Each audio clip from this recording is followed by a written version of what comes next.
My name is the Mighty Cookie, and I'm pissed off.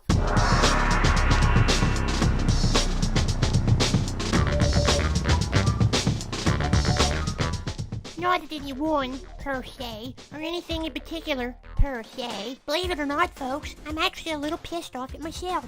Yes, even I piss I off from time to time. The reason I'm pissed off, though, here we are well into Season 2. What is this, Episode 4? And here I am, like a week, maybe 2, behind schedule for having a new episode done. This is completely unacceptable by any measure taken, folks. However, I have thought it through carefully, and after a lot of consideration, I have decided not to hold my director Bill responsible for this. Thank you, Your Eminence.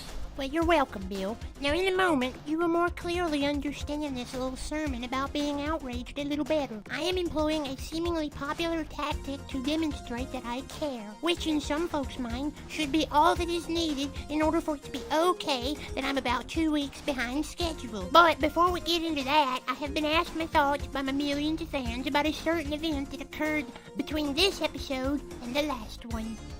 Awesomeness of awesome nugget chicks! Oh, also before I get much into all of this, I wanted to share with all of you a brand new segment here on the Mighty Cookie Show. It's called Kicking Butt with Sandy 101. Hey. Just got your butt pulled today, boy. Okay, so first and foremost, the one thing since last episode that most caught my attention was the nonsense happening out at that ranch in Nevada. As a matter of fact, my field reporter Gingerbread Man is out there still. The reason is because I fully expect some additional nonsense to go down there. And if bombs and napalm start falling from the government on American citizens, I want my field reporter Gingerbread Man to cover it for me. Bottom line with all that, though, it sure is a shame we live in a nation now where your federal government thinks it's okay to go after a bunch of cows and American ranchers with machine guns and stuff. Luckily for the Bundy family, the newly formed Continental Army showed up and kicked butt. At least they would have. Bill M., you suck. I hate you, and you're my enemy. Now, on to the very important topic at hand, the fog of scandal. In order to present my case to you, I will establish a few ground rules. Rule 1, scandals are bad. And Rule 2, I will use the word pirate in order to describe the word criminal. You know, that way I'm more politically correct and stuff, since that's so important these days. Now, what is a scandal? Well, a scandal is basically when someone is caught in a lie or an illegal activity which can be attributed to the actions or inactions of an individual that come into the cold light of day where the truth will set you free. At best, someone caught up in the middle of a scandal is a liar, and at worst, they are a pirate. It is to that end I want to take a moment to come back to my opening about being outraged over being 2 weeks late on this episode. Folks, it simply is not enough at some point to say that you are outraged about something. At some point, you must take action. Take me, for example. Here I am doing this episode rather than simply being outraged that I have not done this episode. Intentions, even if they be good, well, that is just simply not enough in the face of a single scandal. Unfortunately, one scandal is just simply not enough for today. We have something of a fog of scandals blowing into our beloved homeland. The real question becomes this, though. If things are not going well at the end of the day, then it's the responsibility of the boss. And if that's the case, then it's pretty clear that we, the people, have made some seriously grave errors over the last several years. We have either put in command one of three things: someone who is completely incompetent, someone who is a liar, or, my personal feelings on this matter, someone who is a pirate. I'll justify this in a moment. For example, the U.S. economy. In our history, we have had several recessions and 2 depressions. Yes, there have been 2 of them, folks. What we have never had is a bunch of retarded pirates overseeing a 3rd depression, while all the while telling us no, there isn't one. How can we fix a problem if we won't even face up to what's actually going on? How can there be a recession that lasts 6 years, folks? By now, we should have come out of the original one, and now be about to come out of the recession that followed the last one. But instead, we have simply been stuck in one long recession. Well, by definition, this cannot really be called a recession anymore. In fact, by definition, it cannot be called anything other than a depression. The only difference now is that there do not happen to be long soup lines, and furthermore, it has not yet gotten as bad as past depression. But here's the deal. Nothing but nothing is being done to fix it. But rather, the folks running the show keep telling us nothing is wrong. All so they can look good for elections as possible. But ask the average working man who lost his job like 3 or 4 years ago how this so-called economic recovery is going for him. Ask your average hard-working American who, rather than working one good-paying full-time job, now works 4 crappy-paying part-time ones. Just the economy alone is a giant scandal sitting in the laps of the pirates running the show these days. But this is only the outer edge of the fog of the scandals, my friends. Let's take a moment to go over the rest of the fog of scandals now enveloping our great nation. Anyway, I guess that's what you get when you have a pirate running things, folks. Now we'll come full circle back to my opening comments about being outraged, and how that simply does not cut it. He's indicated that he was not aware of what was happening in Fast and Furious. Certainly I was not, and I think both he and I would have been very unhappy if somebody had suggested that guns were allowed to pass through that could have been prevented by the United States of America. I've reviewed the Treasury Department watchdog's report, and the misconduct that it uncovered is inexcusable. It's inexcusable, and Americans are right to be angry about it, and I am angry about it. And there's no sugarcoating it.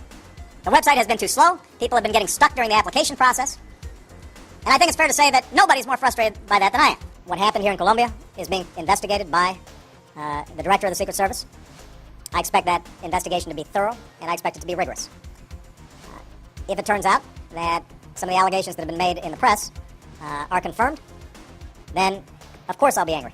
Any allegation, any adverse incident like this makes me mad as hell. I could use stronger language here, Mr. Chairman, but in deference to the committee, I won't. President Obama is also said to be mad as hell, according to his staff. See how this works, folks? The main king pirate can get up there and flap his arms around and say that he's outraged. But does anything ever happen? Does anything ever get better? Are any of these scandals ever resolved? Does anyone get punished for criminal acts? The answer is pretty clear, folks. This is what leads me to the conclusion that we are not dealing with a rank amateur, as some have suggested, or even someone who is out of the loop. No, my friends, at some point, we as a people need to wake up and realize that all of this has been on purpose. Great crimes perpetrated against us and our great homeland by a band of pirates, being led by the King Pirate. Now, some will still to this moment defend the pirate to the ends of the earth. Some are so ingrained in their beliefs that they simply cannot be shown reality. But the real question we should ask them is what end they see coming out of what they believe. After all, no matter what your intent, at some point you have to pay the piper when he comes calling, folks. All the feel-good intention in the world will never excuse you when the bill comes due. And right now we are racking up a lot of debt. But I don't mean money though, folks, although there's a lot of that going on too. We are spending moral capital that we do not have, and one day, yes, you guessed it, the piper will come knocking. I tell you what though, folks, when you live in a world where a pirate is supposedly making crap up as he goes by the seat of his butt, I think it's important to take a moment to remember what the founding fathers would say about some of this. To that end, I thought it would be a good time to bring in my little brother Corvette as the show's official observer of all things historic and constitutional. After all, he is 5 weeks old, and he knows a lot more about being a free man than your average Kim Kardashian follower in their 20s. So everyone, once again, say hello to my little brother Corvette. Hi, brother! Tell all our friends at home hello, Corvette. Hello! So, Corvette, I was just telling all my millions of fans about how much you love studying world history, particularly U.S. history, as it pertains to the Constitution and so forth. Yep.